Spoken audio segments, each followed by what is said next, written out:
شالوم شالوم شالوم بيتسب እግዚአብሔር አምላክ ከመይ ሓዲርኩም أنا حوهم سلاح الديني كابن كروسوس سجل استولدي علم لخو بيت كريستيان سلام تسقى محرتنا እግዚአብሔር مس كلهم كبرنا أملاك يكون لو مدما خم تدخل جيزي نمعلت زخون قال نكافلو نزم معلت زخون قال دما كنكافلينا كابت حدا لو ما أنتي نكافلو قال حيل أمرنا أبصلوت سبليو حيل أمره أبصلوت ويدما حيل حسابنا أبصلوت كابت حدا أبصلوت كن عبن دحر كوينا ناي أمرنا تأمي ناي حسابنا تأمي أبصلوت كن فلتو لنا مخنياتو بزح جيزي سلوت صلوت كنحسب كلنا حدا كابترون قد خونا جنزاب ناي صلوت زتلعله قال سبات صلوت كتبلون كلها بقى واقع مخفالي لو ما بأمرهم دقتو سبات سلودلو بواقع مخفال راح أمرهم سلستقبلون صلوت ناب صلوت خورو كله واقع خمس خوف لنحسب يندخلو سلاز واقع خم تخفل تحسب ندحر كون كان انت عينت فيلينج يسمعك خارب دقومي ناي واقع مخفال سمعتي يسمعك ناي كبده سمعتي يسمعك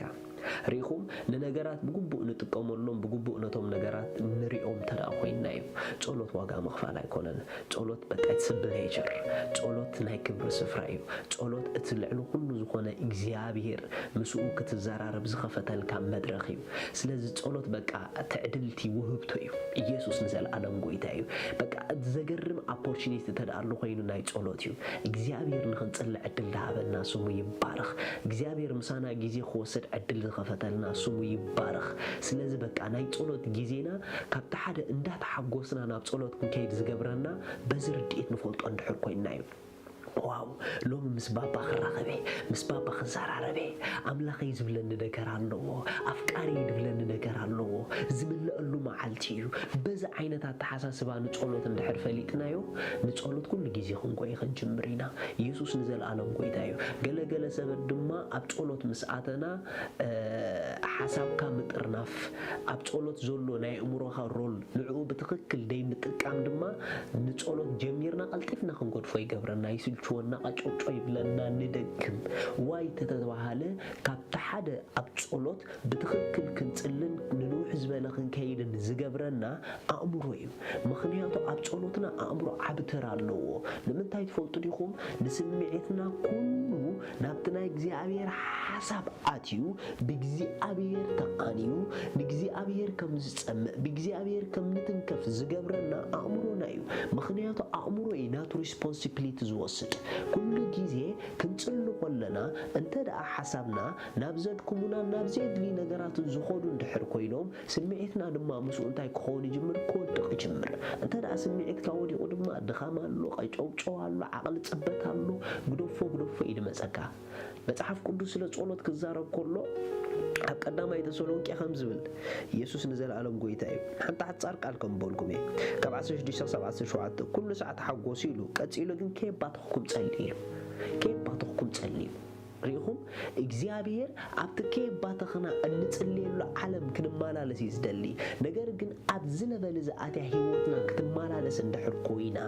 ኣብ ጸሎት ሓሳብና ከመይ ጌርና ከም ንጥርንፍ ክንጽሉ ኮለና ናይ እግዚአብሔር ቃል ነእምሮና ከመይ ጌሩ ከም ዝቆጻጸሮ ካብቶም ዘየድልዩ ሓሳባት ናይ ኩነታትና ድምጽ ናይ ኩነታትና ኣእምሮና ወጪው ንኣምላኽ ጥራሕ ከም ዝሓስብ ከመይ ጌርና ንገብሮ ይትሕቶ ሪኢኹም ኩሉ ጊዜ ኣብ ጸሎት ክትኣቱ كلهم كتنققሉ ዘለኩም كتنققሉ ዘለና ኣእምሮና እዩ مخنياتو لك شعور ጸሎት مسعتنا نحساباتنا زبتاتونو معات حسابات يموتونا كان يترف معات كنتات يزلو كبابينا معات نغرات يدلنا نايزو كل نغراتنا نناتو دمصي اندحرنا بأمرنا متيو كميلنا خنصل نخل اللهم ساي افنا طرح بابا تبلنا افنا طرح انت تصلنا ነገር ግን አእምሮና ኣብ ሓደ حساب فوكس غيرنا انت زي اسيرنا يو سمعتنا خودغش ነው عقل ጽበት ክመጽዩ ስለዚ ካብታ ሓደ ክንጽሉ ኮለና ኣብ ጸሎትና ዓውታት ክንኮን ንደል እንድሕር ኮይና መጀመርታ በሐሳብኩም ተዳለው መጀመርታ ናይ እግዚአብሔር ቃል ሜዲቴት ክበሮ ናይ እግዚአብሔር ቃል አሰላስሉ ሰናይነት አምላኽ ንሕሰብ ወዕለት እግዚአብሔር ንሕሰብ እቶም ዝተዋሃቡና ተስፋታት ንሕሰቦም እቲ ዝሰማዕናይ ናይ ህይወትና ትንቢታት ንሕሰቦ ንእምሮና ንዕኡ ቢዝ ንክበሮ ከምኡ ክንሓስብ ንጀመርና ሽዑ ውሽጥና ክትንከፍ ክጅምር እዩ شعو وشتنا خقاصل كجمريو شعو ممليسنا صل خمصنايو نمنتاي تتبهاله سناي زغونه حساب صبو زبل حساب ገለ ርዝነት ዘለዎ ብኡ ሕሱቢ ዝብል መጽሓፍ ቅዱስ ሪኢኹም ኣብ ጸሎት ቤና ሓሳብ ክትሓስብ ከም ዘለካ ክትፈልጥ ኣለካ ልክ ኣብ ጸሎት ምስ በጻሕካ forget everything ኩነታትካ ምናምን ሁሉ ረሳሕዮ ልክ ኣብ ጸሎት ምስኣተኻ ግን እግዚአብሔር ምሳኻ ምዃኑ ሓይለ ኣምላኽ ኣባኻ ከም ዘሎ ክትጽልይ ከለኻ ኣእዛኑ ንዓኻ ክፉታት ምዃነን ሕጂ ኣብዚ ሰዓት እዚ ምስኡ ሕብረት ትገብር ከም ዘለኻ ኣእምሮኻ ነዛ ሓሳብ ከም ዝሓስብ ግበሮ ናብዛ ሓሳብ ዓድሞ ነእምሮኻ ሽዑ ውሽጥኻ ንስምዒትካ ኩሉ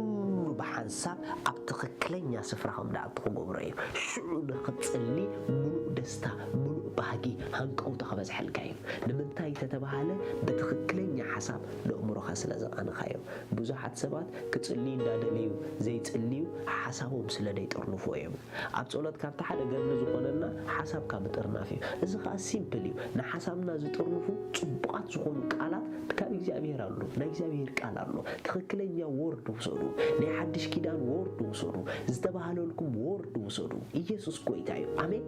ንሱ ልዕል ኩሎም ስልጣናትን ሕልቅነትን ንስኹም ድማ ብኡ ተመሊእኩም ኣለኹም እዚ ቃል ሓዝዎ ነዚ ቃል ሒዝኩም ኣነ በትልዕሉ ኩሉ ዝኾነ ተመሊእልኹ ሪማሶ ፓዲያላ ቦሴዳ ወልኩም ቀጽሉ ልክዕ ሽዑ ኣብቲ ናይቲ ቃል ዓለም ክትኣቱ ክጅምሩ ኢኹም ድምፂ ክሰምዑ ክጅምሩ ኢኹም ድንቂ ዝኾነ ናይ ጸሎት ለውጢ ኣብ ህይወትኩም ክትርኢኹም እዚኣ ጀምሩዋ እሞ ለውጢ ድማ ክትረኽቡላ ኢኹም ስለዚ ኣብ ጸሎት ሓሳብና ብሰናይ ዝኾነ ናይ እግዚአብሔር ቃል ነቓንዮ መታን ክንተግህን ሸውሃትና ንጸሎት ክኽፈተልናን ጸሎት ግን ዋጋ ምኽፋል ኣይኮነን ጸሎት ትዕድልቲ ውህብቶ ምስቲ ኩሉ ዝኽእል ክትዛረብ ስለዝተፈቐደልካ ከም ክቡር ትዕድልቲ ጌርካ ውሰዶ ኣምላኽ ሰማይ ምስ ኩልኩም እዩ ሻሎም